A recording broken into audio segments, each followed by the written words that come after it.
भारत और यूरोपीय यूनियन के बीच हाल ही में मुक्त व्यापार समझौता हुआ है, जिसे सभी मदर्स ऑफ ऑल डील कहा जा रहा है। इस डील को लेकर सभी 27 देशों में उत्साह के साथ साथ पाकिस्तान में भी हलचल देखने को मिली है।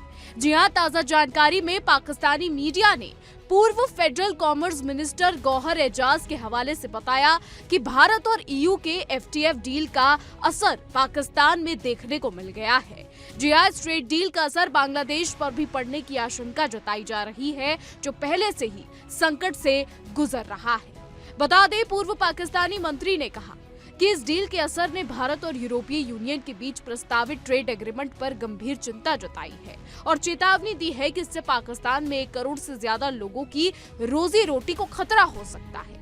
हालांकि पाकिस्तानी हुकूमत अभी भी अपने देश की जनता के लिए कुछ कर नहीं रही है।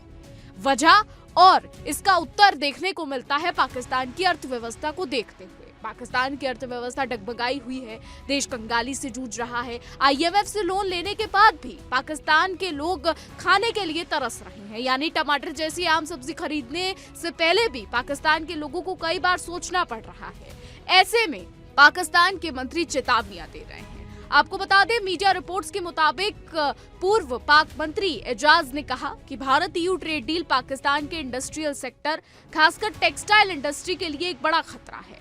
पाकिस्तान के लिए टेक्सटाइल इंडस्ट्री वहां पर एक्सपोर्ट की रीढ़ है, यानी यूं कहो कि पाकिस्तान की टेक्सटाइल इंडस्ट्री उसे चलाने का एक जरिया है।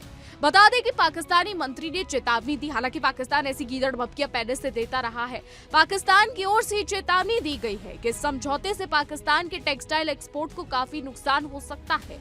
पूर्व मंत्री ने बताया कि पाकिस्तान का टेक्सटाइल एक्सपोर्ट सालाना लगभग $9 बिलियन का है। एजाज ने कहा कि पाकिस्तान को पहले ईयू में तरजीही व्यापार एक्सेस का फायदा मिलता था, लेकिन वे खास रियायतें अब खत्म हो गई हैं। नए अरेंजमेंट के तहत जीरो टैरिफ एक्सेस सभी क्षेत्रीय देशों तक बढ़ाया जाएगा। इससे पाकिस्तान का पहले का फायदा खत्म हो जाएगा और प्रतियोगिता भी बढ़ जाएगी।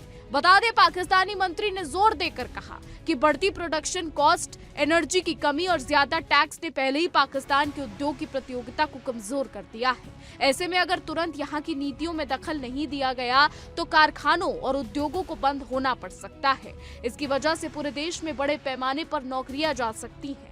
हालांकि भारत और यूरोपीय यूनियन के बीच इस डील ने बांग्लादेश की टेंशन भी बढ़ा दी है। बता दें, भारत यूरोपीय संघ के बीच मंगलवार को हुआ फ्री ट्रेड एग्रीमेंट देश के अधिक श्रम उपयोग वाले सेक्टर्स जैसे लेदर एंड फुटवेयर, जेम्स एवं ज्वेलरी और टेक्सटाइल इंडस्ट्री के लिए बड़ी सौगात लेकर आया है। अब ये सेक्टर जीरो ड्यूटी पर यूरोप के 27 देशों में आसानी से निर्यात कर पाएगा, लेकिन कंगाल पाकिस्तान को इससे मिर्ची लगी हुई है। हालांकि ये पहली बार नहीं है जब पाकिस्तान भारत से बौखला रहा है। इससे पहले भी पाकिस्तानी मंत्री बौखलाहट में ऐसी बातें कह चुके हैं, जिनके बाद वो खुद ही अपने देश में ट्रोल होते नजर आए हैं। जो यहाँ पाकिस्तानी जनता ने खुद ही अपनी हुकूमत में बैठे मिनिस्टर्स को ट्रोल किया है और अब ऐसा ही हो रहा है जब पाकिस्तान के पूर्व मंत्री भारत को लेकर गीदड़ भपकियां दे रहे हैं, बेतुके बयान दे रहे हैं। भारत और ईयू की डील से पाकिस्तान में तलमिलाहट देखने को मिल रही है।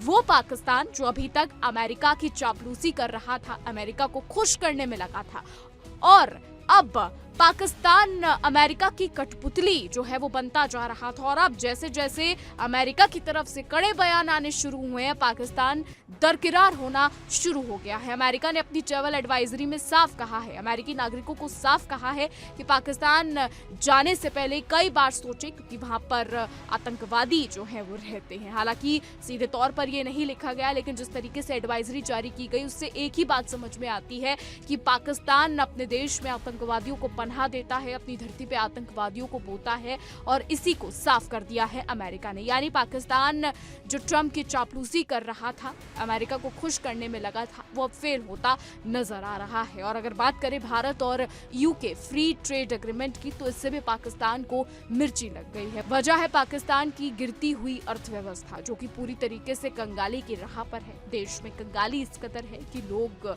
आटा खरीदने के लिए भी कई बार सोच रहे हैं। बहरहाल पाकिस्तान हमेशा से ही इसी तरीके से रहा है, इसी तरीके से पाकिस्तान में कंगाली रही है। आने वाले समय में देखना होगा कि क्या कुछ होता है। हमारी आज की रिपोर्ट में बस इतना ही। क्या कुछ राय है आपकी इस पर, क्या कुछ सोचते हैं, कमेंट के जरिए जरूर बताइएगा। और ऐसी देश और दुनिया की तमाम बड़ी खबरें जानने के लिए देखते रहिए इंडिया डेली।